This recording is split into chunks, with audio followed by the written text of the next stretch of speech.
¿Cómo les va? Muy buenas noches y bienvenidos a Perspectivas. Enrique, ¿cómo te va? Muy buenas noches. Hola, ¿cómo estás, Belén? ¿Cómo están todos? Muy buenas noches. Tendremos tiempo, Belén, para hablar del suceso del día, el atentado en Londres. Sí, y fíjate, precisamente cuando se cumple un año de los atentados en Bruselas, los famosos atentados en Bruselas que yo creo que marcan un antes y un después en materia de combate al terrorismo en Europa. Y nos habla un poco, no sé si estás de acuerdo conmigo, Belén, de lo complejo que es ir contra un problema de esta naturaleza, ¿no? Tan resbaladizo, tan difícil de identificar. Tú puedes pensar que poniendo barreras en las fronteras, poniendo mayores revisiones en los aeropuertos, tratando de checar a la gente que sube a los trenes, más o menos tienes posibilidad de prevenir un atentado terrorista, pero no sé si estás de acuerdo conmigo pues nada te asegura que realmente, y más cuando las formas de operar los atentados terroristas cada vez son más simples en la práctica. Exacto. y son más difíciles de detectar, porque si te acuerdas en los atentados de Nueva York en su momento, pues es una logística que tardaron, incluso se supo después con documentos, tardaron casi una década en planearlo, el atentado en las Torres Gemelas de Nueva York. Y ahora, con que agarren un camión, o con que secuestren un camión y empiecen a manejar rumbo a un lugar que esté muy poblado, rompen barreras. Y además muy emblemáticos, ¿no? También, que esa es otra de las características de estos atentados. Sí, como tú decías, una unidad, como fue el caso hoy de Londres, en este puente, que es muy famoso, no solamente en Londres, sino a nivel mundial, es, digamos, uno de los íconos de la ciudad. Y bueno, este sujeto que toma un vehículo arrolla a varias personas. Y todavía tiene tiempo, Enrique, de apuñalar a uno de los policías, ¿no? Que lamentablemente murió. Exacto. A ver, yo creo que, y si quieres, comenzamos con este tema, ya que le entramos y después platicamos del Zapotillo, elección del PRI, hay muchísimos temas para discutir esta noche en Perspectivas. Pero yo creo que de entrada, Evelena, habría que decir que en el mundo estamos yendo hacia un momento muy complejo en las relaciones entre culturas. Más allá del atentado de hoy en la ciudad de Londres, que es el segundo importante, que recordamos uno poco antes incluso de celebraciones olímpicas, es decir, saben estos terroristas, tienen aparte un aparato propagandístico e incluso de planeación estratégica muy claro. Y Londres ha venido transformando su modelo cultural y su modelo social en los últimos años. Incluso el Brexit yo creo que es gran parte respuesta a este tipo de cosas, gran parte respuesta a lo que ellos creen que es una Europa permisiva en materia de migración. Y creo que en este momento lo que vemos es una especie como de choque cultural en donde no hay puentes. Si te fijas, históricamente entre la cultura occidental y la cultura oriental existían muchos puentes de políticos moderados, de políticos que entendían que la mejor forma para llegar a la solución de estos problemas era precisamente esa, tender puentes. Claro. Y ahora ese discurso se ha borrado casi por completo. A mí me sorprendía cuando estaba la discusión del Brexit, cómo incluso los laboristas, el partido de izquierda, podemos decir los socialistas en Reino Unido, hacían campaña, más bien se callaron, pero si adoptaron una posición sobre todo era salir de Europa. Y la migración también fue uno de los discursos de la izquierda en términos de, pues sí, hay que empezar a poner controles. Yo creo, Belén, que el terrorismo o tratar de prevenir atentados terroristas, por supuesto que todos los gobiernos tienen que tener los filtros, los controles, pero es casi imposible. Es como, me decía un amigo, me acuerdo cuando vivía en Bruselas, me decía, es como tratar de cazar sombras. O sea, es imposible. Cuando tratas de encontrar uno, ya te salió uno por otro lado. Es decir, es imposible. ¿Cómo se tiene que combatir un problema como el terrorismo? Entendimiento cultural, entendimiento. Dos, aislar a los extremistas de ambos lados, porque parece que los terroristas son el Medio Oriente, cosa que tampoco son la minoría. Realmente quien es más afectado por el terrorismo son los propios musulmanes. Si vemos el número de atentados, los mayores atentados pasan precisamente en tierras musulmanas. Eso por un lado, y parecería que la ultraderecha o los nacionalistas, en el caso de estos países, Reino Unido, Francia, Bélgica, Italia, España, son la mayoría, que tampoco lo son. Entonces, por un lado, aislar los extremos, por otro lado, entendimiento cultural, apoyo al desarrollo que ha venido cayendo desde la crisis, porque ya los países más importantes de Europa no pueden asumir algunos de los gastos que tenían antes. Es una respuesta muy compleja el asunto del terrorismo que no se puede reducir a un solo tema. No solo es un asunto de controles policíacos, no solo es un asunto de estar en los aeropuertos, de perros buscando armas, sino es un asunto estructural que seguramente no dará resultados a corto plazo. Sí, hasta hace poco se buscaban bombas en los aviones, ¿no? Y por eso todos estos controles tan rigurosos en los aeropuertos. Fueron los trenes, si te acuerdas, en el caso de España fue Atocha, la central de Atocha. Tremendo, sí. Y fueron precisamente los trenes. Ahora la lógica, sobre todo en el año 2016, fueron los autobuses. Hay que recordar Marsella, Niza. Hay que recordar también lo que sucedió en Bruselas, lo que sucedió en Alemania. Bueno, París lleva un par, ¿no? Lleva un par también en noviembre. Yo creo, Belén, que el terrorismo es una respuesta complejísima y yo no soy de los que cree que, porque hay una tendencia en la izquierda cuando analizan estos temas que es, a mí me parece absurdo que alguien piense así, pero como Europa medio se lo merece, porque fue colonial, porque utilizó estos países como sus colonias en su momento, explotó y generó mucha ira en estas, sobre todo, naciones periféricas de Europa, ¿no? El Medio Oriente, el norte de África, el Cuerno de África. Yo creo que la violencia no se justifica con nada. Exactamente. Eso para partir. Y segundo, creo que si bien Europa tiene pecados históricos, que ahí están, la colonia, nosotros somos proceso de eso, yo creo, Belén, que también la transformación de Europa posterior a la Segunda Guerra Mundial ha sido un espacio de bienestar, de un espacio de prosperidad, que aparte hay que decir, como ningún continente en cualquier otro lado del mundo ha recibido migrantes y ha sabido también involucrarlos en su sociedad, claro. Y es de las sociedades menos inequitativas. Creo que nadie merece un atentado terrorista, nadie merece, por más que haya un pasado colonial, y la forma de resolverlo es, creo que, el gran acertijo de este siglo, ¿no? Claro, y además, Enrique, me parece que, bueno, sí tendríamos que empezar a ver ya la película completa, porque hay cierta razón cuando se dicen también estos grupos que ya mencionabas, en el sentido de que en Occidente pues nos enteramos de lo que pasa en Occidente. Este atentado en Londres es noticia hoy, todo el día, y sin embargo también hay atentados en las comunidades musulmanas, ya lo decía, así como reacción de estos gobiernos. Estamos enfrascados en una lucha donde tú me haces, yo te hago, y esto definitivamente no nos va a llevar a nada. Pareciera un discurso, Enrique, simplista, pero sí tendríamos no solamente que revisar lo que ha pasado históricamente entre estos continentes, entre estas naciones, sino lo que está pasando actualmente, ¿no? Esta carrera armamentista, esta intervención también de ciertas potencias, esta destrucción de ciudades que, en honor a la verdad, y a lo mejor no sé si es por la distancia, no siempre se les da la misma difusión o la cobertura de la que estamos acostumbrados. De acuerdo a lo que dices. A ver, yo creo que en el caso de Siria en particular, por ejemplo, el papel que ha tenido Occidente ha sido lamentable, y Europa en particular, pero también Estados Unidos y Rusia. Por supuesto. Porque primero fue proteger al dictador, a Bashar al-Assad. Después, cuando parecía que al-Assad ya no servía para los intereses de Occidente, entonces intentaron fortalecer a los contras para sacar al dictador del palacio. Y después de eso, cuando vieron que lo que estaban fomentando no necesariamente una revuelta democrática, sino que estaba alimentando algunos sectores del terrorismo yihadista que se estaba infiltrando dentro de la oposición, quitaron otra vez los apoyos, pero en general la gestión de las zonas colindantes con Europa y las zonas colindantes también con Rusia me parece terrible. Claro. Me parece que al revés, han generado más terrorismo, han generado más encono. Pero yo creo que sí también, Belén, hay una especie como a ver, somos todos seres humanos de identidades. Nos identificamos con cosas. Y muchos de los asuntos que marcaron el siglo XX, como por ejemplo el socialismo, el comunismo, el fascismo, incluso el capitalismo, el neoliberalismo, son ideologías que ya no necesariamente definen las identidades de muchos pueblos. Y siempre que existe esta crisis de identidades en muchos países, el pasado siempre es un refugio cómodo para volver y voltear. Sí. ¿Por qué cuando un nacionalista en Europa habla de la recuperación de la grandeza, como muy en el sentido de Trump, ¿por qué recuerda la Europa de las naciones? Porque la gente cuando recuerda dice, es que tal vez vivíamos mejor hace 50, 60 años.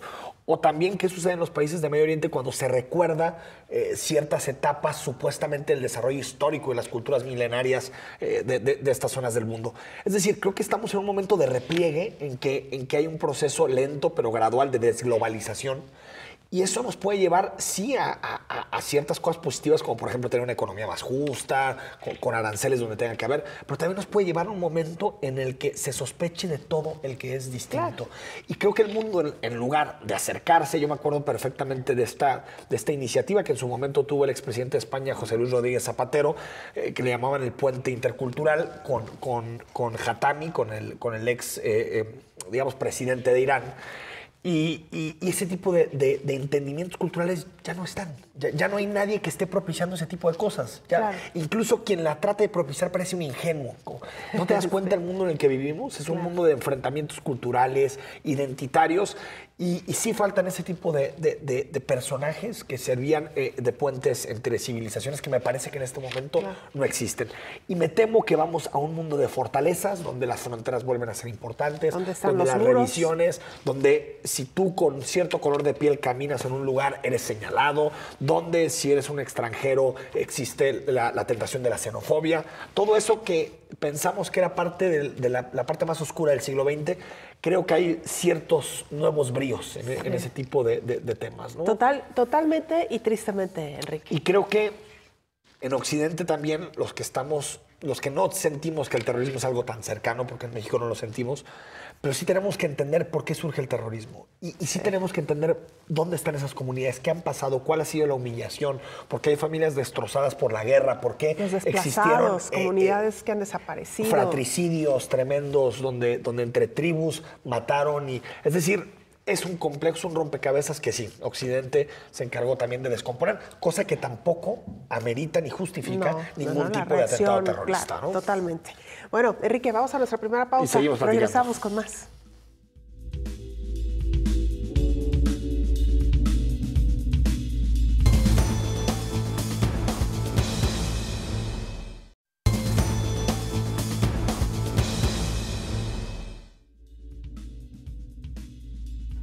Estamos de vuelta en Perspectivas. Bueno, ya después de haber analizado los lamentables atentados en Londres de este día. Ahora platicar temas más de la localidad, Belén. Dos en particular. Uno, la renovación de la dirigencia estatal del PRI. Sí. Bueno, ¿cómo le diremos? ¿Renovación? O no sé si la palabra es demasiado extensa para lo que en realidad va a pasar en el Partido Revolucionario Institucional. Es parte de lo que se le ha señalado al Partido Revolucionario Institucional y pareciera que o no le importa, o realmente así opera. La verdad es que ya uno quisiera que las cosas fueran de cierta manera, pero a lo mejor ellos realmente es como la forma natural que tienen de mejor manejarse y mejor proceder. ¿A qué nos referimos? A que efectivamente inició ya este proceso de la renovación de la dirigencia estatal del PRI. Había al menos tres, ¿no?, de los que se tenía con más claridad, tres aspirantes, entre ellos Leobardo Alcalá Padilla, exlegislador y además, bueno, médico en los hospitales civiles. Sí. Y de repente, y unas horas antes del proceso, del registro, pues solamente queda un candidato, ¿no? Y la lectura, Enrique, más sencilla, y lo que se ha dicho es que pues todo se perfiló, todo se aglutinó para que fuera un solo candidato y entonces fuera ya prácticamente que por dedazo el que dirigiera el partido, ¿no? Sí, a ver, como siempre, yo creo que en el PRI es históricamente el partido de los dedazos, es algo de su cultura política y lo sabemos, pero lamentablemente, Belén, esa cultura política se ha ido pasando a prácticamente todos los partidos políticos. Claro. Tú dime cómo llegó Guillermo Medrano a la presidencia de MC. Dedazo, auténtico. Y ahí sí no hubo ni siquiera que uno que saltara y dijera, oiga, aquí estoy, dedazo auténtico. Oye, incluso el PRD con Raúl Vargas también. Y el PAN, los más pseudo-democráticos, el PAN se supone que tenía procesos internos un poquito más sólidos en su momento. Tenía, pero se volvió un partido de 4 o 5 liderazgos que entre ellos se ponen de acuerdo los grupos, y maquillan todas las elecciones. En el caso del PRI, bueno, queda claro que Héctor Pizano será a partir del próximo sábado. El sábado tienen asamblea los priistas, de estas asambleas de matraca y de todo, para apoyar a quien ya definió el gobernador del estado. Es decir, el gobernador que yo pensé que no iba a tener tanta fuerza para poder colocar exactamente a alguien tan cercano como Pizano. Esto es un mensaje no solo de que el gobernador sigue teniendo una voz importante en el interior del PRI, sino que creo que su voz será más importante de lo que pensábamos en 2018. Eso también es, ya decíamos, las candidaturas del PRI las va a definir el CEN, ¿no? O el candidato a la presidencia en 2018. Lo que queda claro es que el gobernador tendrá posibilidades de impulsar algunos candidatos en la elección de 2018. A ver, llega Héctor Pizano, muy cercano al gobernador del estado, se queda Mariana Fernández como secretaria general del partido. Quien hizo una conferencia de prensa el domingo pasado fue Leobardo Alcalá.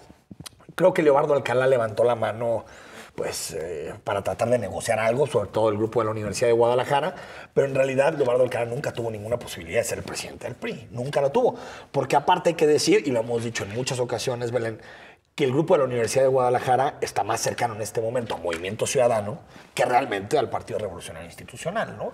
E incluso en algún momento se interpretó que el hecho de que Leobardo Alcalá haya levantado la mano era un signo o una excusa para que quedara más clara esta ruptura, ¿no? Esta ruptura que hay entre el Grupo Universidad de Guadalajara y el gobernador del estado, Aristóteles Sandoval. Leobardo Alcalá negoció en su momento un par de cuestiones, como por ejemplo llegar a ser secretario de Acción Política, no pudo haber acuerdo y por lo tanto no hubo la famosa unidad que tanto les encanta a los priistas, ¿no? Es decir, es unidad como unanimidad. La unidad yo creo que es positiva, mientras se respeten las diferencias internas. Claro. Creo que al PRI lo que le gusta históricamente es la unidad como unanimidad, que todos piensen prácticamente y a lo veces mismo. No necesariamente. Y Rubén Vázquez, que se ha sentado con nosotros y que compra una parte de su discurso, que es que los partidos políticos, si quieren ser democráticos, tienen que preguntarle a la militancia de vez en cuando, ¿no? Algo así como que, oye, me encanta porque el presidente actual, todavía Socorro Velázquez, aquí con nosotros nos dijo, es que ya es momento de que los militantes empiecen a pagar al partido. Pues sí, pero ¿quién va a pagar un partido que ni siquiera te deja elegir a su líder y que ni siquiera te deja tomar una decisión relacionada con alguna candidatura? No, pues no, o sea, para tú pedirle a un militante que te dé 500 pesos mensuales o 400 pesos mensuales, pues dale un derecho de elegir candidatos y de apostar por proyectos, lo menos. ¿no? Entonces, yo en el PRI, la realidad, yo tuve posibilidad de entrevistar a Héctor Pizano un día después de que formalizó su candidatura. Yo no veo cambio de proyecto. O sea, realmente el PRI como que está en la lógica de perdimos porque no estuvimos unidos en 2015, pero no hay realmente un análisis introspectivo de la corrupción, de por qué el partido no ha hecho nada, qué pasó con los Duarte, por qué en Jalisco no supimos nada del sexenio de Emilio González Márquez. Creo que la autocrítica dentro del PRI después de haber perdido en 2015 es prácticamente nula, ¿eh? Y una cosa es que tú cambies a un dirigente, que metes a alguien más joven, con un discurso más agresivo, más fuerte, y otra cosa es que realmente existe un cambio de proyecto, cosa que realmente no veo, ¿no? Claro, ¿no? Y lo decíamos ya, Enrique, quizá los más empecinados en que el Revolucionario Institucional cambie, pues es la gente fuera del Partido Revolucionario Institucional, al menos así no lo han demostrado, pero lo que sí es importante mencionar, Enrique, es cómo los partidos poco a poco se han ido descomponiendo, más allá de hacerse cada vez más democráticos, incluyentes, abiertos. Me parece que van, como el tema que abordábamos al principio, van un poco para atrás, y lo que sí creo que vale la pena como ciudadanos no perder de vista esto, es decir, el discurso no es, ok, el PRI no quiere cambiar, dejen que siga igual y entonces no pasa nada. No, sí pasa, porque como ciudadano tienes que estar consciente. Aparte le pagamos. Claro, tienes que estar consciente de que hay partidos como el PRI, pero hay partidos como Movimiento Ciudadano, como el PAN y como otros, que no necesariamente están respondiendo a los intereses de un partido auténtico. Y esto, si no lo sancionamos y no lo señalamos y no lo hablamos en las urnas, pues los partidos van a seguir haciendo básicamente lo que les venga. Te voy a decir una cosa más, Belén. Yo creo que algo que los partidos no pueden tener es tanta ambigüedad. Nosotros a los partidos también les pagamos desde nuestros impuestos para que tomen posturas, tomen posiciones en temas determinados. A mí, por ejemplo, buena parte de la agenda del PAN no me gusta. Se me hace una agenda de derecha, conservadora. Pero qué bueno que el PAN toma posturas y que dice, claro, ¿saben porque qué? También representa. Claro, porque representa una parte del electorado y dice, ¿sabes qué? En estos temas nosotros pensamos así y me parece perfecto. Y en democracia todos tienen que tener posibilidad de asumir ciertas posturas. Claro. Sin embargo, por ahí decía alguna vez Juan Ignacio Zavala que si el PRD era el partido de la extrema izquierda y el PAN de la extrema derecha, pues el PRI de la extrema ambigüedad. Porque, o sea, realmente ahorita no me queda claro qué piensa de determinados temas. Realmente no me queda claro, ¿eh? O sea, de determinados temas dices, pues tal vez el PRI en la Ciudad de México piensa de una forma, el PRI en Jalisco piensa de otra. No me queda, por ejemplo, claro en el sistema estatal anticorrupción cuál será su postura. El farol, que parece que es el que lleva el partido, es el gobernador del estado, pero el gobernador puede decir una cosa hoy y otra cosa en 2 o 3 semanas. Es decir, creo que en estos momentos de discurso político en donde la política está muy devaluada, los partidos políticos están llamados a tomar posturas, a tomar posiciones y que ya nos dejen en claro exactamente qué piensan sobre los distintos temas claves, ¿no? Y bueno, ahí está el caso del Zapotillo, ¿no? Claro. En donde los partidos también le tienen de pronto miedo a posicionarse. Claro, ¿no? no, y el tema, Enrique, es que no lo van a hacer, ya no lo han demostrado, no lo van a hacer desde las entrañas de los propios partidos, ni de la dirigencia, ni de la militancia. Yo insisto, me parece que como ciudadanos sí tenemos que estar mucho más atentos a la política, porque sí es de interés ciudadano. Y entonces, pues mira, no vale, perdón por la expresión, pero tenemos ahora candidatos ciudadanos que están teniendo mucho más respaldo que un partido político, ¿no? Entonces, sí, no, la gente está en un momento que, como diría nuestro estimado Augusto Chacón, está en el pago por ver, ¿no? Como si estuviéramos en las cartas de... Ya me han tocado tantos malos que una opción que parece no tan... Exacto, hay que apostar por este tipo de opciones. A lo que me refiero es que sí, está claro que el sistema de partidos está en un momento de una gran debilidad, pero si hay un partido que enarbola, que simboliza el sistema de partidos en su conjunto, es el PRI. El partidazo histórico de los 70 años. Entonces, cuando el sistema entra en crisis, quien más entra en crisis, forzosamente, es el PRI. Así es. ¿No? Como partido. Y Enrique, ya lo mencionabas a propósito de partidos políticos y de intereses, pues el tema del Zapotillo, que qué pena que tenga que salir a la palestra empujado por ciertos intereses políticos, ¿no? Un asunto que debería haberse debatido ya hace muchos años, pero desde el aspecto técnico, desde el ámbito en que de la gente que sabe, pues hoy empujado por esos intereses, pareciera que están tratando de obligar al gobernador a que tome una decisión, pues antes de que se vaya, ¿no? Porque si no, los que vienen quizá no le quieran entrar. A ver, con mayor claridad. Yo dividiría el tema en dos dimensiones. Una es la dimensión política, en donde parece hasta el momento que tanto el gobernador del estado como Enrique Alfaro están de acuerdo más o menos en el centro del debate, que es que la cortina no puede superar los 80 metros. Bueno, eso es lo que dijo Aristóteles al principio, ¿no? Eso es lo que dijo Aristóteles en su tuit famoso. Que no iba a inundar los 3 poblados. No, pero acuérdate que con 80 metros inundas 2 de 3. Si tú bajas la cortina a 65, salvas a los 3, que es el posicionamiento, por cierto, que hizo el Comité Salvemos Temaca y que hizo todos los grupos que están rodeando al tema hace algunas horas, que es bajar la cortina a 65 para que se salven los 3. 110, inundas todo. 105. 105. 105, inundas los 3 forzosamente, e incluso te diría, Belén, que a 80 metros, de acuerdo a los dictámenes que tiene UNOPS y que en su momento también tenía con agua, hay posibilidad o hay riesgo para Temaca a 80 metros. Porque si bien puedes poner todo un sistema de diques, lo que decían los dictámenes era que no necesariamente se salvaba el pueblo, que tenía graves riesgos, que lo mejor era evacuar.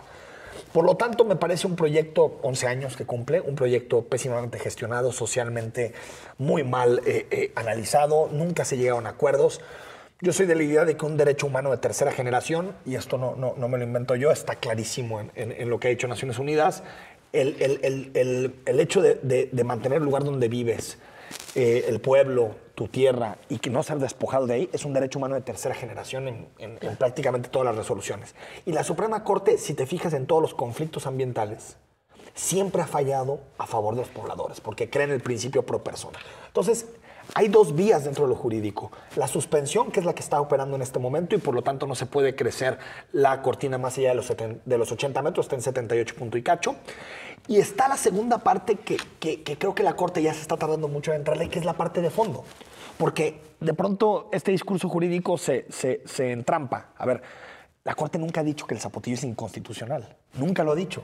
Lo que ha dicho es que hasta que no se cumplan ciertas cosas, no pueden seguir avanzando con la obra. Y ahí viene la resolución, en la suspensión, viene claramente qué tipo de cosas, que aparte son sobre todo asuntos procedimentales, como por ejemplo que en su momento no pasó el convenio por el Congreso, por la ratificación del Congreso, que para poder subir de los 80 metros tendría que pasar por el Congreso. Claro. Es decir, el gobernador o algún alcalde o algún diputado tendría que impulsar, renovar, reescribir el convenio para que pudiera subirse a los 80 metros. Pero lo que me refiero es que las 2 vías, la política, creo que hay consenso, no arriba de 80 metros, y el asunto del agua, que se hace mucha demagogia con este tema del agua. El agua de Guanajuato, pues como si Guanajuato fuera China, ¿no? Pues Guanajuato es dentro de un estado federal, es nuestro vecino, las cuencas son federales y son federales porque su naturaleza es así. No hay cuencas que hayan dicho, bueno, crecemos nada más en Jalisco y le damos la vuelta. Guanajuato podría decir, no dejo pasar una gota más de agua para Chapala. Sí, es que Es una tontería. A ver, yo sí creo que los criterios del convenio están mal negociados. Sí, sí considero que se favorece mucho a Guanajuato en detrimento, por ejemplo, de los Altos y una parte de Guadalajara, pero eso es una cosa y otra es decir, el agua de Jalisco para Jalisco. Eso sí me parece demagogia pura. Hay otras regiones que no tienen agua y que no por eso pues se van a quedar sin agua, ¿no? Este estado, como bien decías, las aguas y también, por ejemplo, lo de las empresas. Lo de las empresas que necesitan esa agua. Pues sí, el desarrollo productivo y las empresas necesitan agua, es normal. Esos debates me parecen de segundo nivel. Lo que creo que es fundamental es que la Corte ya se meta, defina y diga si es constitucional o no la obra. Ojo, claro. La obra, no la suspensión. Y que ya haya certidumbre, porque imagínate, tenemos años con este tema. Enrique, tenemos que hacer una pausa. Ya está aquí nuestro invitado de esta noche, así que con él regresamos.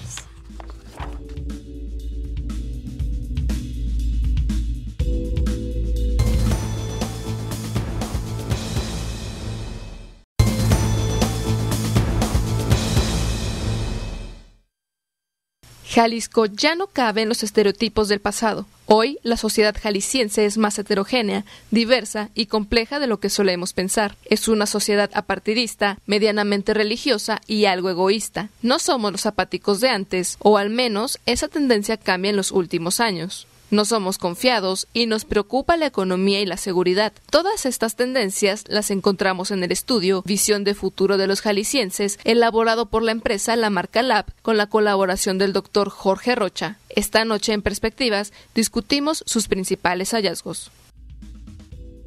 Sergio Rodea, director general de La Marca Lab, gracias por estar aquí con nosotros. Gracias, bienvenido. Gracias. Oye, Sergio, platícanos, ¿por qué realizaste un estudio de estas características? Hay que decir que es un estudio muy interesante, que está ahí, también es público para quien lo desee consultar. Es la visión de los jaliscienses a futuro. ¿Cómo pensamos y cómo somos los jaliscienses? ¿Por qué hacer un estudio de estas características? Bueno, nosotros hicimos este estudio, Enrique, Belén, porque en el pasado mes de febrero hicimos un congreso en el ITESO que tenía como hilo conductor el tema de diseño de futuro. Este congreso tiene que ver con AMAI, que es la Asociación Mexicana de Agencias de Inteligencia y Mercados en México, de la cual nosotros somos como empresa asociados, ¿no? Entonces me tocó ahora sí que como empresa Tapatía coordinar junto con el ITES un congreso y teníamos que hacer algo que tuviera que ver con el futuro, el diseño futuro. Y la verdad es que estuve platicando con Jorge Rocha y de alguna manera coordinamos intereses y construimos esta encuesta para también compartirle a la audiencia, pues realmente ahora sí que cómo estamos pensando, cuál es la visión que tenemos para los próximos años, ¿no? ¿Y cuántas personas se encuestaron? Cuéntanos un poquito sobre la metodología. Con mucho gusto. Hicimos un levantamiento en 10 municipios del estado de Jalisco. Fueron 10 municipios y en total tuvimos 537 cuestionarios. Son casos cara a cara, no es telefónico, es estando ahí frente a la gente. Y de estos 10 municipios, bueno, unos dentro del área metropolitana, otros fuera del área metropolitana, lo que nos permite dividir la información y tener como esos contrastes, ¿no? A ver, platícanos, Sergio, los principales hallazgos desde tu punto de vista y si quieres después le vamos entrando a algunos datos que son interesantes de la encuesta. Bueno, el primer hallazgo que creo que es relevante comentar el día de hoy, que es que el orgullo de ser jalisciense sigue siendo muy alto, ¿no? Es decir, el 80% de los entrevistados dice que de alguna manera se siente muy orgulloso de ser del estado de Jalisco. Sin embargo, debo decirles algo, Belén, Enrique, que en zona metropolitana de Guadalajara hay menos orgullo y fuera del área metropolitana hay más orgullo, ¿no? Ese es como el primer hallazgo. Hay una diferencia entre interior y... Hay una diferencia importante. Fíjate que otra cuestión es que vemos que los actos de fe relacionados con la religión, con las creencias, la filosofía personal, van a la alza y la gente lee en el entorno de alguna manera señales en los que tiene que ser mucho más cuidadoso, ¿no? Llama a la prevención. Entonces resulta algo muy interesante que de alguna manera nos hemos dado cuenta de que la gente, voy a dar algunos datos muy sencillos, el 19% de los entrevistados, el 20% prácticamente, fue a una terapia psicológica en los últimos 12 meses y el 33% piensa hacerlo en los próximos 12 meses, por ejemplo, ¿no? Temas de hoy y a futuro. ¿Participaron en alguna manifestación? Hablan prácticamente en los 10 municipios, esto es similar, los porcentajes son iguales. Dentro del área metropolitana el 15% participó de alguna manera en alguna manifestación. Claro, en la calle, redes sociales. En redes sociales, ¿no? Pero lo que me parece también importante es que en el futuro ellos opinan que el 23%, es decir, estamos hablando de 7 puntos más, están dispuestos a salir a la calle a manifestarse, ¿no? Que es un asunto pues, social que se está viviendo. Oye, entonces esto quiere decir que no somos tan apáticos como antes, tanto. Digo, ojalá fuera el 80%. Vamos evolucionando a ser pero es que menos son, apáticos, por ejemplo, ¿no? de un año a otro son 8 puntos de distancia. Es decir, hay aparte una proclividad a manifestarse más. Exacto. Yo te diría que ahorita justo lo que estaban ustedes comentando, ¿no? De los paradigmas de partidos políticos y todo esto, la verdad es que la sociedad también los está viviendo. Todo se borró y entonces tenemos que volver a trazar de alguna manera la cultura, los hábitos, el estilo de vida, ¿no? Algo que nada más quisiera comentar, que resulta muy interesante ver o notar cómo es que la gente ahorra más fuera de área metropolitana y tiene una visión empresarial mucho más fuerte fuera de área metropolitana de Guadalajara. Son como contrastes, ¿no? O diferencias que podemos encontrar. ¿Y se alcanza a percibir por qué el orgullo jalisciense está más arraigado fuera del área metropolitana? Bueno, principalmente es por el asunto de la cultura. Hay muchas explicaciones, ¿no? Pero una de estas es que es mucho más fácil transmitir valores cuando las poblaciones son menores, ¿no? Claro. Y la Hay relación más con la identidad, familia. digamos. Hay más identidad y más comunicación.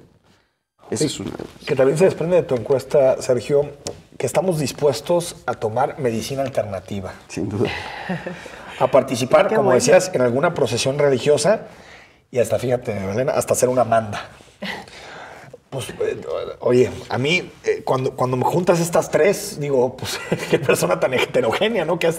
O sea, habla de lo complejos que somos en términos de lo que pensamos, ¿no? Porque uno diría, lo religioso es sumamente tradicional y la medicina alternativa es, pues, lo nuevo, ¿no? Sí. Entonces parecería como que, ¿no? Como que chocan ese tipo de tendencias, ¿no?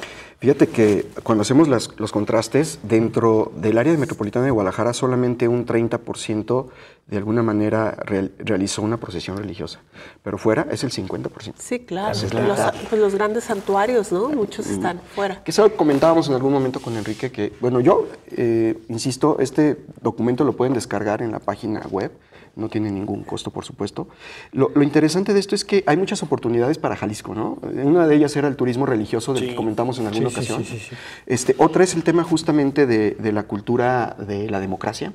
Fíjate que hablando en términos de digamos, la volatilidad que existe en las creencias religiosas, la religión es más móvil y más volátil en los más jóvenes.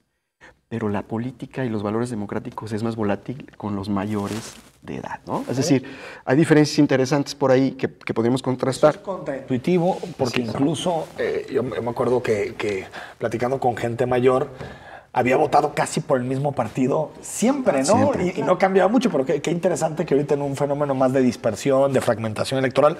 Fíjate, en ese sentido, ese es el catolicismo, Sergio. Sí. 78% se declara católico. correcto. Es altísimo, ¿no? Todavía. 12%, digamos, la segunda minoría ya son los ateos o agnósticos, 12%. Correcto.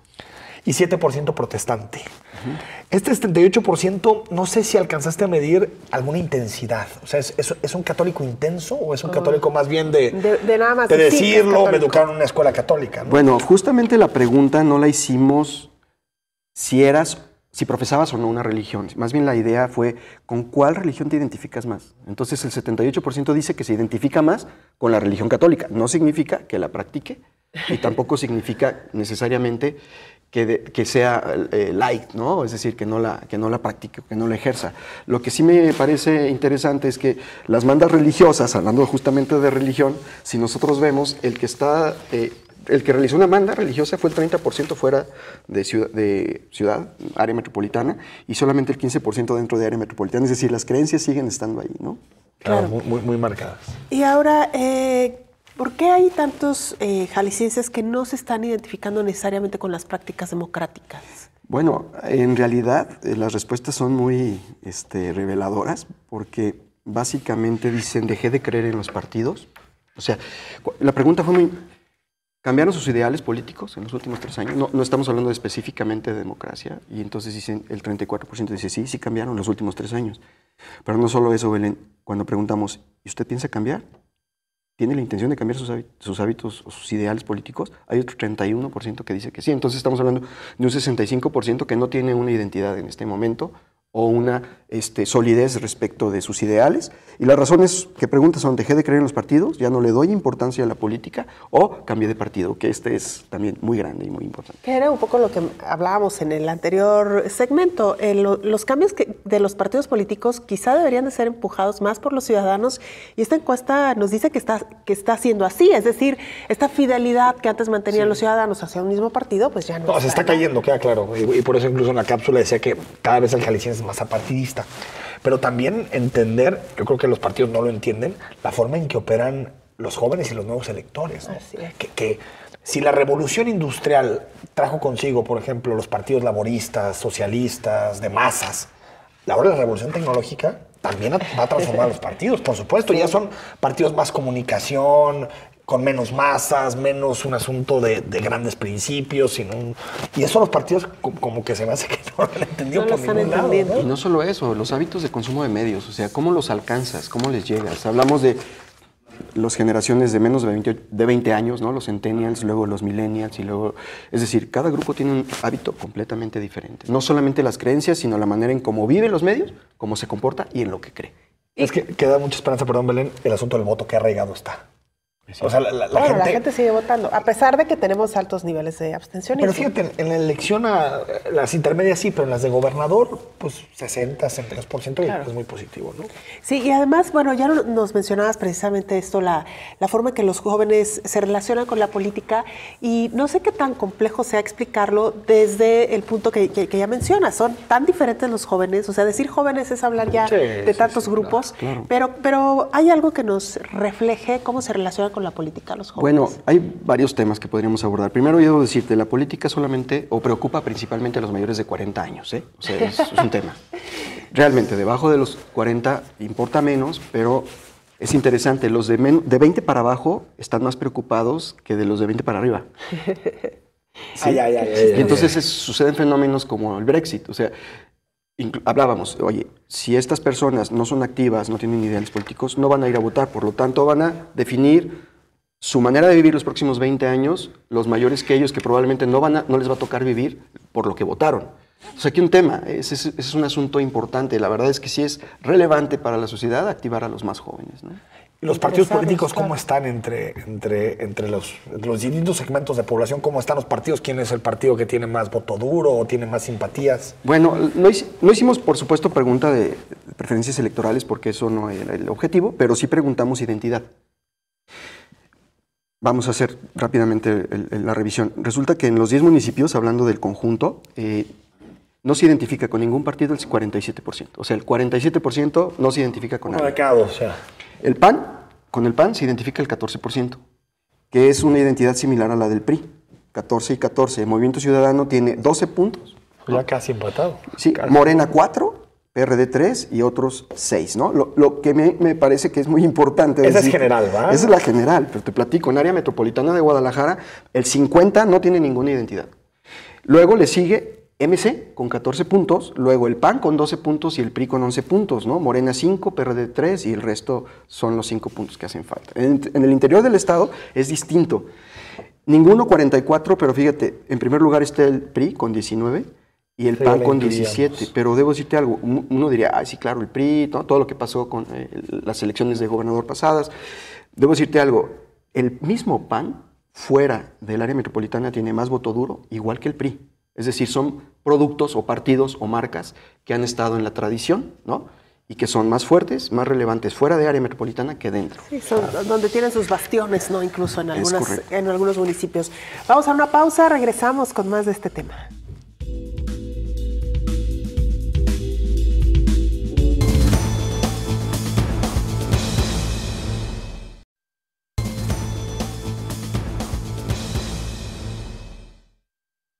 La economía sí nos quita el sueño a los jaliscienses. De acuerdo a la encuesta La visión de futuro de los jaliscienses, 36% de los preguntados cree que la economía o el empleo es su principal preocupación, mientras que la seguridad llega en segundo lugar con un 18% de menciones. Detrás está la educación y la política con 9%. Los porcentajes de preocupación con relación a la economía crecen en la ciudad hasta alcanzar a la mitad de los tapatíos. Lo interesante de la encuesta es que ha crecido la percepción de inseguridad por comprar en Internet y en el transporte público.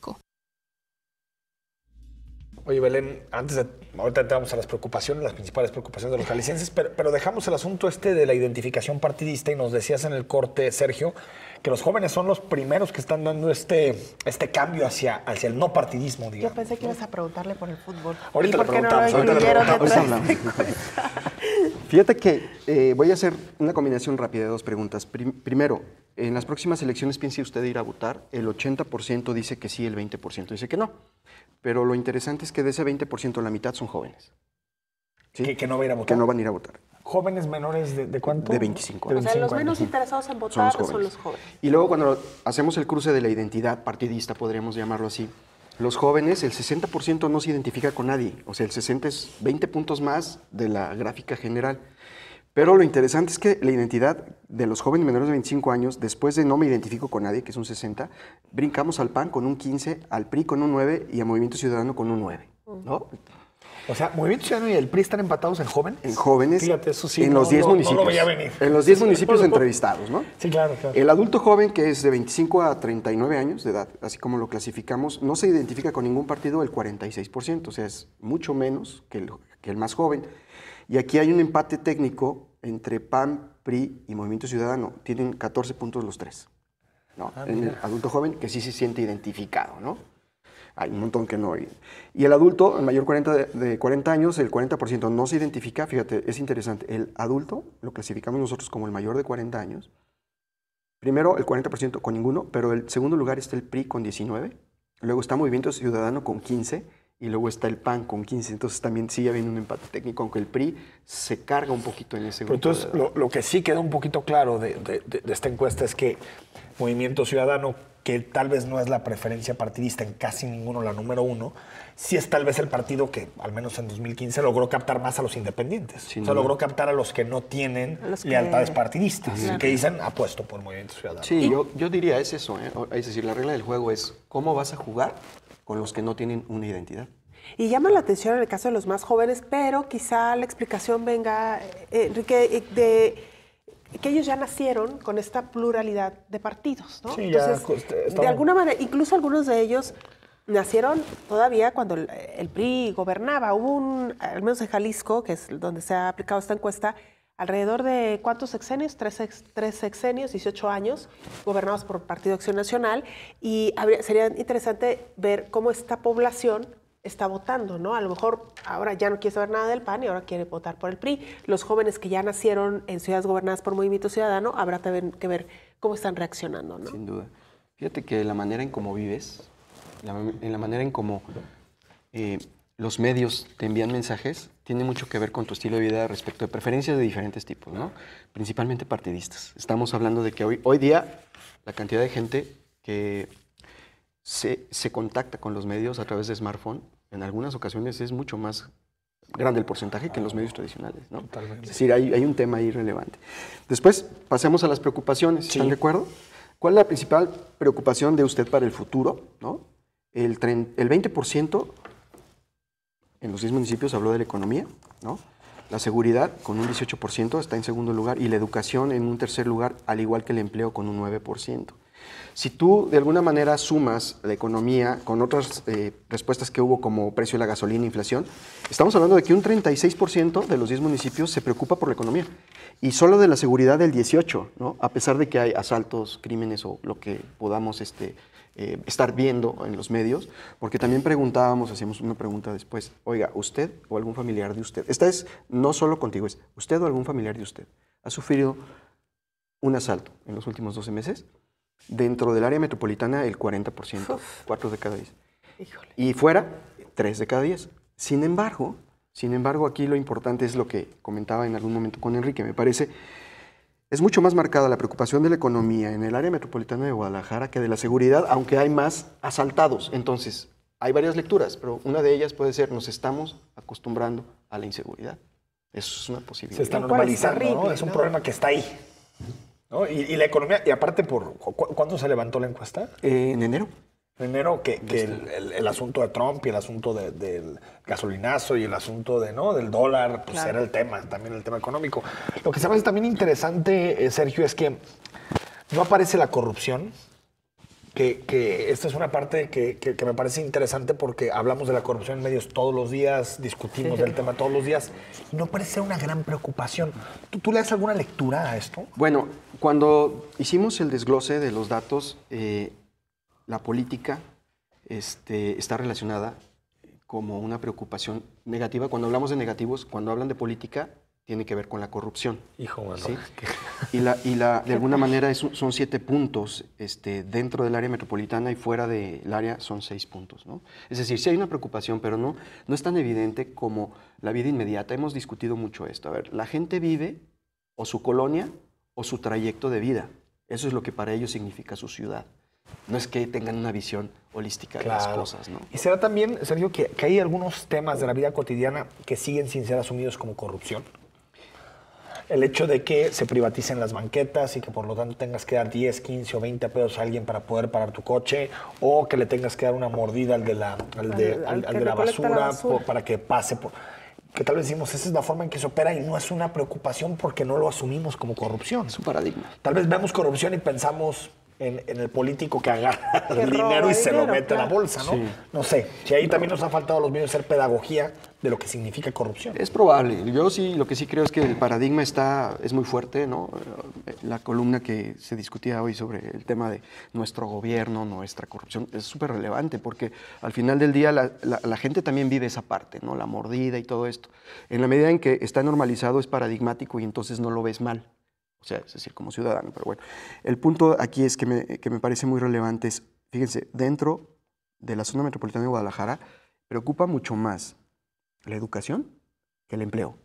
Es decir, y fuera del área metropolitana preocupa más el empleo y después la educación. Lo que significa que el paradigma, al menos urbano, es que yo estudio y tengo un empleo. Claro. Y fuera del área metropolitana es yo primero tengo un empleo y luego veo si estudio, ¿no? Es importante también. Y Puerto Vallarta, por ejemplo, es el municipio con mayor interés en la educación, ¿eh? Es interesante, mira. Y Tlaquepaque y Tlajomulco son los más optimistas respecto a su futuro en temas de seguridad. Oye, Sergio, y en cuanto al modelo tradicional de familia, preguntaron algo sobre esto, porque se habla de que Jalisco y particularmente su área metropolitana ha dado muestras como de una sociedad de avanzada, ¿no? Y esta idea de que los jaliscienses o los tapatíos éramos muy conservadores, pues poco a poco se ha ido diluyendo. ¿Qué se encontraron en este rubro? Mira, 2 pasos atrás. Heriberto López Romo, que es uno de los expresidentes justo de AMAI, él diseñó un formato, una tipología de familias mexicanas, que son 11 familias, ¿no? Que es lo que estamos viendo de repente en Internet. En base un poco a su conceptualización, nosotros hicimos justo las preguntas que tienen que ver con qué tipo de familia tienes, ¿no? Y te las platico. Básicamente, el 33% habla, 33%, que es mayoría, ¿no? Como mayoría, digamos, en porcentaje único, que su familia es papá, mamá y jóvenes. Jóvenes es mayores de 15 años. El 25%, que es el segundo porcentaje más importante, es papá, mamá y niños, o sea, menores de 15 años. Entonces ya traemos un 58%, casi el 60%. Sin embargo, todavía hay un 13% de familias que viven con la familia extendida. Ahí vive el tío, la tía o el abuelo, ¿no? La abuela. Y eso también es interesante. O sea, es decir, si lo sabes leer con ojos de estrategia, hay muchas cosas que puedes ahí descubrir, ¿no? O aprovechar. El 10%, que es el cuarto porcentaje más alto, papá o mamá sola con hijos. O sea, es más importante el papá o la mamá que tiene un hijo y que viven solos con el hijo, por ejemplo, que las parejas sin hijos, ¿no? Wow. Es decir, también estamos formando hijos con un papá o con una mamá. Que eso también tiene que ver con la cultura y la manera en cómo percibes el mundo, ¿no? Y las cosas. Vivo solo, el 10%, ¿no? Parejas sin hijos, 6%. Que ya es un porcentaje relevante. 3% comparto mi casa con amigos. 3%. Muy famosos, ¿no? Ajá. Y el 1% son parejas del mismo sexo, tanto hombres como mujeres. Entonces, ¿qué porcentaje se sale del modelo tradicional? Bueno, estamos hablando de casi el 30%. Sí, o sea, ya es prácticamente una de cada 3 está fuera del modelo típico de que esto familia, era ¿no? impensable todavía hace, no sé, unos 20 años tal vez, si hubieran levantado esta encuesta. 10 años tal vez. 10 años, ¿no?